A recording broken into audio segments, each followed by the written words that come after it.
College? আমি ওই কলেজে পড়ি, ফার্স্ট ইয়ার। তোমাকে দেখে মনে হচ্ছে যে তুমি ফার্স্ট ইয়ার। তোমার যদি পড়াশোনায় প্রবলেম হয় তুমি আমাকে বলবা, শুধু নামটা মনে রাখবি, পিন্টু। তুমি দেখতে অনেক সুন্দর। আপনি চুপ করবেন। এইরকম একটা সুন্দর মেয়ে যদি সামনে বসে থাকে তাহলে কি চুপ করে থাকা যায়? পড়াশোনা বলো, মারপিট বলো, সবকিছুতেই নাম্বার ওয়ান। দেখেছো, এখানেও সম্মান। বসো বসো। যাও, তুমি গিয়ে বসো। বাবা, সোজা আপনি থেকে তুমি, কি ব্যাপার? বললাম না বেঞ্চে গিয়ে বসো। তুমিও চলো না, দুজন পাশাপাশি বসবো। আমি বেঞ্চে না, চেয়ারে বসবো। May I coming ma'am? Yes, coming. এটা কে ভাই? এটা আমাদের প্রফেসর তুহিনা ম্যাডাম।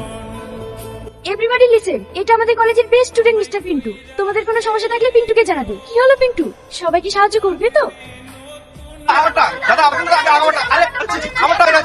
চাচামেচি কিসের? ম্যাডাম আপনি বললেন না কোনো সমস্যা হলে পিন্টুকে জানাতে, তাই বলছিলাম। কিন্তু উনি তো কিছুই বলছে না। বলবে বলবে, একটু লাজুক তো, আমার সাথে পরিচয় হলে তখন বলবে। পিন্টু দা, আগে ক্যান্টিনে 20 টাকায় 4টে সিঙ্গারা দিত, আর এখন 3টে দিচ্ছে। একটু বলে দেবেন তো। মিস